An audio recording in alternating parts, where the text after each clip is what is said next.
রাধে রাধে বন্ধুরা, কেমন আছো তোমরা? আশা করছি তোমরা সবাই খুব ভালো আছো, আমিও ভালো আছি। আবারও চলে এলাম তোমাদের সামনে নতুন একটা ভিডিও নিয়ে। পূর্ব মেদিনীপুর জেলার ছোট্ট একটা গ্রাম থেকে আমি প্রণীতা। আমার এই ছোট্ট পরিবার মা ছেলের স্বপ্ন চ্যানেলে তোমাদের জানাই অনেক অনেক স্বাগত আর অনেক ভালোবাসা। আজ হলো শুক্রবার সকাল থেকে তোমাদের সাথে নিয়ে ভিডিওটা শুরু করলাম। আশা করছি আজকের ভিডিওটা তোমাদের ভালো লাগবে। যদি ভালো লেগে থাকে একটা লাইক করে দিও আর কমেন্টে জানিও ভিডিওটা কেমন হয়েছে। আজকের সকালটা একটু দেরি করেই শুরু করলাম, কারণ কি ঘুম থেকে উঠেছি একটু দেরি করে। শরীরটা না বেশ খারাপ, তো ভালো আছি বললাম কিন্তু শরীরটা একটু খারাপ। ভীষণ কাশি হচ্ছে, এত কাশি যে কি বলবো। আর ভীষণ মানে কফও হয়ে গেছে, তো গলায় কফ জমে গেছে। তো কী করবো, এত ঠান্ডা ঢাঁচ তো সেই জন্য ঠান্ডা লেগে যায়, একটুতেই ঠান্ডা লেগে যায়। এই কয়েকদিন দুদিন গরম জলে স্নান করছিলাম, আবার ঠান্ডা জলে স্নান করছি, তো সেই জন্য হয়তো না কি জানি না। তো গরম জলে স্নান করলে বেশি যেন ঠান্ডা লাগে, সেই জন্য আবার ঠান্ডা জলেই স্নান করছি। তো যাই হোক, ওদিকে বিছানা গুছিয়ে নিয়ে এদিকে চলে এলাম রান্নাঘরটা ঝাঁট দিয়ে দিতে। তো মেয়েও উঠে গেছে আর ছেলে টিউশন চলে গেছে। ও তো সকালেই টিউশন যায়, আর ও টিউশন যাবার অনেক সময় পরে আমি উঠেছি। প্রায় 1 ঘন্টা পর আমি উঠেছি। ও তো 6:30টায় টিউশন যায়, তো তারপরে 1 ঘন্টা পরে আমি উঠেছি। এখন বলতে পারো 7:30টার মতন বেজে গেছে হয়তো। আমি দেখিনি ফোনটা, তবু এমনিই বললাম যে 7:30টার মতন বেজে গেছে। তো যাই হোক, সব দিন তো শরীর সমান থাকে না, আর সব দিন যে তাড়াতাড়ি উঠতে পারবো সেরকমও কোনো কথা নেই। আসলে জানো তো, সারাদিন আমাকে না ঘুমোতে বললে আমার কোনো অসুবিধা নেই। আমি সারাদিন এমনিতেই ঘুমোইও না। আমি দুপুরে ঘুমোই না। দুপুরে ঘুমোলে আমার যেন খুবই যেন মন খারাপ হয়ে যায়। তাই জন্য আমি দুপুরে ঘুমাই না। আর রাত্রে অনেক রাত পর্যন্ত জেগে থাকতে বললে আমি জেগে থাকতে পারবো। কিন্তু এই যে ভোরবেলা যে ঘুমটা ধরে যায়, সকালবেলা উঠতে আমার খুবই যেন কষ্ট। এটা আমার ছোটোর থেকে, জানো তো, ছোটোর থেকে আমি না ভীষণ ঘুম কাতুরে বলতে পারো। একবার যদি ঘুমিয়ে যাই তো উঠতেই চাই না। তারপরে সকালে তো আমার ভীষণ মানে ঘুম থেকে উঠতে ভীষণ বিরক্ত লাগে একটা। তারপরে উঠে গেলে আধ ঘন্টা পরে যেন ঠিক হয়ে যায়।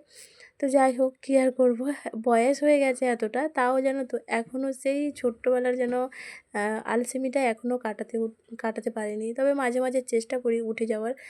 কী আর করব, দেখা যাক কতদিনকে পারি একদম পুরোপুরিভাবে ভোর উঠে যাওয়ার, জানি না। আর এখনও পর্যন্ত রাত্রে যদি আমি একবার ঘুমিয়ে যাই তাহলে আমি উঠে ভাত খাওয়ার খেতে আমার ভীষণ বিরক্ত লাগে। সেই জন্য আমি ঘুমানোর আগে খাওয়া দাওয়াটা সেরে নিই। আর বাপের বাড়িতে গেলে যদি ঘুম আসে তাহলে আমার বৌদি বলবে কি, তুই আগে খেয়ে নে।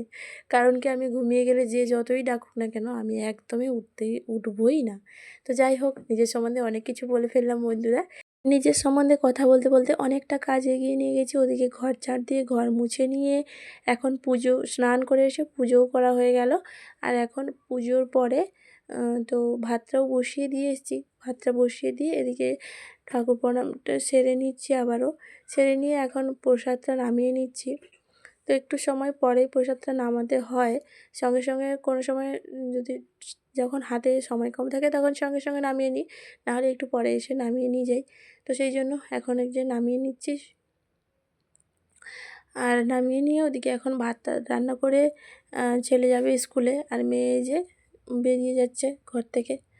তো ও ঘরে বসেছিল, ছেলেটাও চলে এসছে। ওদিকে দুজনে খেয়ে দিয়ে তারপরে স্কুলে যাবে। মেয়ের একটু দেরি আছে, আর তো ছেলে স্কুলে চলে গেছে। তারপরে এখন আসছি রান্না করতে। কী রান্না করব ভাবতে ভাবতে, এটা তো আমাদের রোজকার ভাবনা যে কী রান্না করব। তারপরে এখন যেহেতু নিরামিষ খাই, তো সেই জন্য নিরামিষ খেলেও বা না খেলেও খুব বেশি তো আমি মাছ নিয়ে আসি না, সেই জন্য বেশিরভাগ তো নিরামিষ হয় বলতে পারো। আগেও হতো, তারপরে এখন তো মাছ নিয়ে আসা একদমই প্রায় বন্ধই করে দিচ্ছি। তো সেই জন্য রোজকার একটা ভাবনা থাকে যে কী রান্না করব। আমার ছেলেকে নিয়ে বেশি ভাবনা, কারণ কি ও তো সবজি টবজি খেতেই চায় না। কোনো রকমের ডাল আবার প্রত্যেক দিন খাবে না, আর ডালটা অনেক দিন থেকে রান্না করিও না। ডালটা নেই, শেষ হয়ে গেছে। ওই যে মাসের শেষ হয়ে গেছে, কিন্তু এখনও পর্যন্ত বাজার হাট করতে পারছি না। সব দিক আমাদের চিন্তাভাবনা করেই চালাতে হয় বন্ধুরা। আমরা নিম্ন মধ্যবিত্ত পরিবারে বাস করি, আর একজন কাজ করে, 4 জন তার উপরে নির্ভরশীল। মানে অসুখ বিসুখ খাওয়া দাওয়া সব কিছুটাই একজনের ওপরে। তো সেই জন্য না একটু ভেবেচিন্তে রান্নাবান্না করতে হয়, আর একটু ভেবেচিন্তে বাজার হাট করতে হয়। এই যে 1 মাস আগে বাজার নিয়ে এসেছিলাম, এখন কিন্তু 1.5 মাসের কাছাকাছি হতে চললো, তাও এখনও আমি টুকটুক করে মোটামুটি চালিয়ে যাচ্ছি। তো এইভাবে আমাদেরকে একটু বুদ্ধি খাটিয়ে চালাতে হয়, কী করা যাবে। তো সেই জন্য না, ছেলে যে কী খাবে, কী দিয়ে ভাত খাবে, সেটা একটু চিন্তা ভাবনা করতেই হয় আমাদের। তো তার জন্য ভাবছিলাম যে কী রান্না করব। এমনিতে তো ও কুমড়ো খেতে চায় না, আবার কুমড়ো যদিও খায় তো ওকে আবার ইয়ে করে দিতে হয়, মানে কুমড়োর ওই চপ, মানে বড়ার মতন বানিয়ে দিতে হয়। তো সেই জন্য ভাবলাম কি আজকে কুমড়ো দিয়ে নতুন একটা কিছু করা যাক। তো সেই ভাবনা চিন্তা মাথায় নিয়ে ওই সবজিপাতি কেটে নিলাম। কেটে নিয়ে এদিকে মেয়ের স্কুল যাওয়ার টাইম হয়ে গেছে, সেই জন্য না মেয়েকে এখন স্নান করাতে এসেছি ওপরে। ওপরে ভালোই রোদ দিয়েছে আর বাতাসও দিচ্ছে ভালো, দেখেই বুঝতে পারছো অবশ্য। আর জলটা অনেকক্ষণ থেকে উপরে ছাদে রোদে দিয়ে গেছিলো, সেই জন্য বেশ গরম হয়ে গেছে। ওকে স্নান করিয়ে দিলাম, ওকে স্নান করিয়ে দিয়ে এখন স্কুলে দিয়ে আসবো, তারপরে এসে রান্না করব। ভাত যেহেতু হয়ে আছে সেই জন্য আর কোনো ভাত হওয়ার যে টাইম লাগবে সেরকম কোনো ব্যাপার নেই। তো তাই জন্য ওকে দিয়ে এলাম। তো দেখলাম কি ছেলে চলে এসেছিলো, তারপরে ছেলেই দিয়ে আসলো, আমি এবার বাড়ি চলে এলাম। মানে নিচে গিয়েছিলাম, তারপরে দেখলাম ছেলে চলে এসেছিলো স্কুল থেকে, সেই জন্য ছেলেই দিয়ে আসলো, আমি বাড়ি চলে এসেছি। এসে এই যে রান্নাবাতি শুরু করে দিয়েছি। এই যে কুমড়ো কেটেছিলাম বললাম না তোমাদেরকে, তো কুমড়োটাকে সেদ্ধ করে নিয়েছি জলের মধ্যে, সেদ্ধ করে একটু মেখে নিয়েছি ভালো করে, মানে যাতে দানা দানা না থাকে সেই জন্য। তো মাখিয়ে নিয়ে তারপরে একটু কাঁচা লঙ্কা কুচি, একটু আদা গ্রেট করে দিয়েছি, আর দিয়েছি বেসন। বেসন দিয়ে লবণও দিয়েছি, আর হালকা একদম একদম হালকা একটু হলুদ দিয়েছি। হিং দিতে হয়, কিন্তু আমার কাছে তো হিংটা নেই, তাই জন্য আমি হালকা করে চাট মশলা দিয়েছি। দিয়ে এই যে বড়ার মতন করে ভেজে নিচ্ছি। তো আমার এক পিঠ ভাজা হয়ে গেছে, সেই জন্য আমি উল্টে দিলাম। উল্টে এইভাবে সবগুলো এখন ভেজে নেব। এই যে একটা ব্যাচ ভাজা হয়ে গেছে, অল্প তেল দিয়েছি তাই জন্য। বেশি তেল দিলে হয়তো বেশি সবগুলো ধরে যেত, কিন্তু অল্পই তেল দিয়েছি তাই জন্য অল্প অল্প করে 2-3 বার ভেজে নেব। তো এই যে দেখো সবগুলো ভাজা হয়ে গেছে। তো তেলটা যেহেতু বেশি হয়ে গেছে, অল্প তেল দিয়ে রান্না করব। এই রান্নাটা কিন্তু আমি যেটা দেখেছি সেটা তেল একদম অল্পই দিয়েছে। তো আমি একটু তেলে যেহেতু ভেজেছি সেই জন্য তেলটা একটু বেশিই লাগছে। আর তেলের মধ্যে দিলাম একটা কাঁচা লঙ্কা। কাঁচা লঙ্কা তেলের মধ্যে দিলে তো একটু মানে ফটফট করে ফেটে ওঠে পড়ে, তো সেই জন্য না ভীষণ ভয় লাগে। তো 1-2-3 বার অনেকবার ওরকমই তেল আমার গায়ে পড়েছে, সেই জন্য বেশ ভয় লাগে জানো তো। তো যাই হোক, আমার কথার মধ্যে না একটু আধটু ভুল থাকতে পারে বন্ধুরা, কারণ কি আমাদের পূর্ব মেদিনীপুরে বাড়ি, তো আমাদের পূর্ব মেদিনীপুরের ভাষাটা তো একটু অন্যরকম, সেই জন্য কথার মধ্যে একটু আধটু ভুল আসতে পারে বন্ধুরা, একটু ম্যানেজ করে নিও তোমরা। তারপরে আদা দিয়ে দিলাম ওই তেলের মধ্যে, একটা কাঁচা লঙ্কা আর আদা দিয়ে একটু ভাজা ভাজা করে নিয়ে তারপরে কেটে রাখা ক্যাপসিকাম দিলাম। ক্যাপসিকামটা দিয়ে তারপরে ওটা একটু ভালো করে নেড়ে নিয়ে টমেটো বাটা দিলাম। টমেটো বাটাটা দিয়ে ভালো করে নাড়াচাড়া করে একটু লবণ আর সামান্য একটু হলুদ দিলাম। হলুদ দিয়ে দিলাম একটু সয়া সস দিলাম, আর টমেটো সস দিলাম। তো তারপরে লঙ্কাটা এখন তুলে নিচ্ছি জানো তো। লঙ্কাটা তো বেশ ঝাল, তো আমার মেয়ে আবার খেতে পারবে না সেই জন্য। তো এখন দেখো তারপরে ভালো করে কষিয়ে নিয়ে জল দিয়ে দিয়েছিলাম। জল দেওয়ার পরে তো ফুটে গেছে। ফুটে যাওয়ার পরে ওই বড়াগুলো যে ভেজে রেখেছিলাম আমি, কুমড়োর বড়াগুলো, ওগুলো দিয়ে দিলাম। দিয়ে এখন ধনেপাতাটা যে কেটে রেখেছিলাম ওই ধনেপাতাটা দিয়ে দিলাম। ধনেপাতা দিয়ে তারপরে নামানোর আগে একটু ঘি দিয়ে দেবো।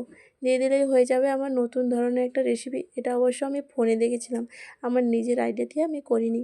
তো যাই হোক, খেতে কিন্তু বেশ ভালো হয়েছিল। তো ছেলেকে আজকে না বলেই খাইয়ে দিয়েছি। ও তো বারবার জিজ্ঞেস করছিল যে মা এটা কী দিয়ে রান্না করছো। আমি তো কিছুতেই বলিনি যে কুমড়ো দিয়ে রান্না করছি, কারণ কুমড়োর তরকারি করলে ও খেতে চায় না, তাই জন্য ওকে বলিনি। আর ও এখন বড়াটা করার পরে ওকে একটা দিয়েছিলাম, ও তখন বলছে যে ভালো লাগেনি, কিন্তু রান্না যখন করি তখন বলছে কি রান্নার সেন্টটা খুব সুন্দর হয়েছে, তো খেতে নিশ্চয়ই ভালো হবে। তো এটা দিয়েই ভাত খেয়েছিল। তো তাই জন্য ওকে না বলেই আজকে কুমড়ো রান্না করে খাইয়ে দিয়েছি। ও ভাজা খায়, ওকে আজকে তরকারি করে খাইয়ে দিয়েছি। তো এইভাবে আমরা মায়েরা দেখো সব কিছুই করতে পারি, তাই না বলো? এই দেখো আমার রান্নাবান্না হয়ে গেছে, এটা তোমাদের একটু দেখিয়ে দিলাম। ক্যাপসিকাম দিয়ে যেমন চিলি পনির করে সেরকমই হয়েছে। তো মোটামুটি ভালোই হয়েছিল। যাই হোক, আর এদিকে রান্না করেছি বেগুন ভাজা, মূলো ভাজা আর শিম ভাজা, এগুলোই আজকে দুপুরে রান্নাবান্না হয়েছিল। তো যাই হোক, এখনও পর্যন্ত যে সকল বন্ধুরা আমার সাথে আছো, আমার এই ভিডিওটি দেখছো, তাদেরকে জানাই অসংখ্য ধন্যবাদ আর অনেক ভালোবাসা। আর আজকের ভিডিওতে যদি তুমি নতুন বন্ধু হয়ে থাকো, ভিডিওটা এই পর্যন্ত দেখে তোমার কোথাও একটু ভালো লেগে থাকলে চাইলে চ্যানেলটা সাবস্ক্রাইব করে আমার পাশে থেকে যেতে পারো। আর যে সকল বন্ধুরা আগে থেকে এই কাজটি করে রেখেছো, তাদেরকে জানাই অসংখ্য ধন্যবাদ আর অনেক ভালোবাসা। এইভাবে তোমরা আমার পাশে থেকো, এটুকুই অনুরোধ তোমাদের কাছে। আর এটা হলো শনিবার দিন বিকেলে এখন ঘরদোর ঝাঁট দিয়ে নিচ্ছি। সকাল থেকে তোমাদের সঙ্গে কোনো কিছু ভিডিও শেয়ার করিনি। আর আমি ভয়েস দিচ্ছি জানো তো রবিবার দিন। এই ভিডিওটা আমার রবিবার দিন পোস্ট করার কথা ছিল, কিন্তু আমি এডিট করে উঠতেই পারিনি, তাই জন্য ভিডিওটা আমার পোস্ট করা হয়নি রবিবার দিন। আর আমার গলার ভয়েস শুনে অবশ্যই বুঝতে পারছো আমার ভীষণ কাশি হচ্ছে বন্ধুরা, সেই জন্য ভয়েসটা দিতে আমার একটু সমস্যা হচ্ছিলো, তাই জন্য ভিডিওটা আর আপলোড করতে পারিনি আজকে রবিবার দিন। তো যাই হোক, এদিকে ঘরদোর ঝাড় দিয়ে নিয়ে সন্ধ্যাবাতি দেওয়া হয়ে গেছিলো। তারপর সন্ধেবেলা এখন চা তো প্রত্যেক দিনই হয়, তো ওটা সকালে চা না হলেও সন্ধেবেলা আমাদের প্রত্যেক দিনই চা খেতেই লাগে। আর এদিকে বিস্কুট ডিবাতে বিস্কুটও শেষ হয়ে গেছে, তো 3টেই ছিল, তাই জন্য একটু চিড়ে ভাজাও নিয়েছি। তবে আজ আসি বন্ধুরা, সবাই ভালো থেকো, সুস্থ থেকো।